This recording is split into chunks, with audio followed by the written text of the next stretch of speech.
Assalamualaikum guys. Sebelum kita sembang untuk topik hari ni, aku cuma nak maklumkan dekat korang, Alhamdulillah aku dah keluarkan jenama pakaian aku sendiri. Jenama pakaian tu. Dan aku dah keluarkan design t-shirt aku. Yang pertama, yang mana korang boleh dapatkan melalui WhatsApp. Aku ada kongsikan link dekat pin komen. So kalau korang berminat untuk beli, korang boleh WhatsApp nombor yang aku bagi tu.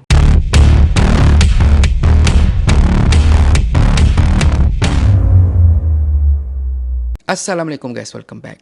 Kalau tanya aku memang suka tatu, terutamanya tatu yang berbentuk tribal. Sebagai contoh macam mana yang kita boleh nampak dekat badan Roman Reigns, The Rock dan di usus. Masa kecil, masa aku tak tahu apa-apa tu, aku berangan jugalah aku nak ada tatu lembu yang macam kita tengok dekat lengan The Rock tu. Aku nak buat dekat diri aku sendiri. Tapi lepas tu pernah lah ada member abang aku yang datang ke rumah, yang mana waktu tu dia baru lepas habis prosedur untuk buang tatu dekat badan dia, dan dia seorang Muslim. Lepas tu aku tanya dia, kenapa nak kena buang tatu tu? Dan dia cakap dia dah insaf dan sebenarnya bertatu haram dari sudut peraturan Islam. Kita time tu budak-budak, mana nak tahu kan. So bila kata aku dengar benda macam tu, aku terus buang niat aku untuk letak tatu ataupun buat tatu dekat badan aku. Lepas tu masa kecil tu aku ingat lagi lah, kita ada makan chewing gum. Lepas tu kat chewing gum tu kan dia ada macam bentuk-bentuk muka binatang, ada bentuk huruf dan sebagainya. Lepas tu bila kita jilat, kita letak dekat tangan tu, dia punya ink tu akan melekat kat badan kan. So benda-benda macam tu pun aku buat juga waktu tu sebab aku tak tahu hukum. Dan Alhamdulillah buat masa sekarang ni aku tak nampak lagi lah bubble tu dijual dekat mana-mana. Kalau tidak, aku takut budak-budak zaman sekarang tak tahu apa-apa, diorang pun buat juga. So dipendekkan cerita, sejak daripada tu aku tak teringin lah nak pasang tatu benda semua ke, sebab aku berpegang pada sabda Rasulullah SAW yang mana aku akan kongsikan dekat korang lepas ni. Tapi sebelum tu, kita tengok dulu video ni. Dekat dalam video ni, owner TikTok kata ini bukan tatu tapi ini sulam, dan dalam masa 2 tahun katanya sulam ni akan hilang sendiri. Makanya adalah yang bertanya, kalau macam ni maksudnya boleh ke pakai? Apa hukum dalam Islam?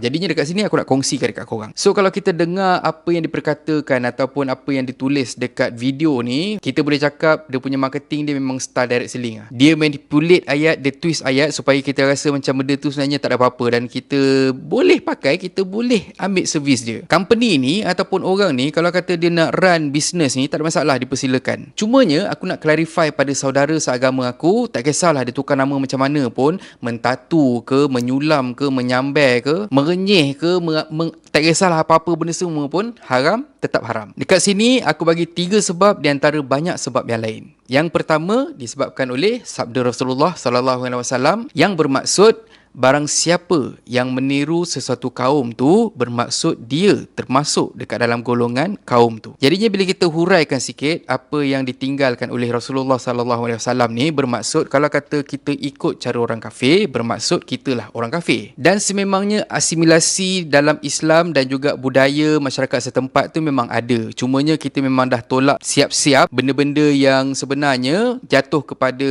reason nombor 2, iaitu walaupun sementara, tapi benda tu tetap juga kita tak boleh buat, tetap juga haram disebabkan kita mengubah bentuk asal badan kita. Kita masukkan warna, kita ubah bentuk kulit kita, itu semua haram di sisi agama Islam. Kecuali kalau kata kita terpaksa juga buat benda tu, kira macam kata darurat. Kalau kata kita tak buat, makanya nyawa kita dalam bahaya, yang itu lain cerita lah. Tapi kau mengarut apa? Kau nak kata, kalau saya pakai tatu nanti baru saya boleh hidup, kalau tidak, kalau saya tak ada tatu nanti saya boleh kiok. Kau ni bodohnya. Dan yang ketiga, tak kisah nama apa pun, asasnya bila kata tatu tu dah ada dekat badan, maksudnya air tak boleh meresap. Jadinya bila kata air tak boleh meresap, bermaksud wuduk kita tak sah. Dan bila kata wuduk kita tak sah, maksudnya kita tak boleh solat. Jadinya nasihat aku, tak payahlah kita beria nak pakai tatu benda semua dengan tujuan supaya kita nampak cool. Dari kau corak macam-macam dekat badan kau, lepas tu bila kata kau tua, corak tu jadi pudar, jadi lusuh, jadi buruk. Lagi baik sebenarnya kalau kata kau ukir nama kau dekat catatan sejarah. Tapi janganlah pula ukir disebabkan oleh benda-benda negatif yang kau buat, tapi kau ukir disebabkan kau berjasa pada negara ataupun orang sekeliling kau. Ya? Kalau macam tu bukan setakat kau tua, bila kau dah tak ada pun, nama kau tetap terpahat di dada sejarah. Itu baru cool. Pada yang buat servis ni, tak ada masalah. Teruskan buat, cumanya bukan untuk masyarakat Muslim. Kita tak halang, cumanya untuk aku sendiri, aku ada tanggungjawab untuk berkongsi info ni kepada saudara seagama kita. Sebab kadang-kadang ada yang confuse, betul ke boleh? Betul ke tak boleh?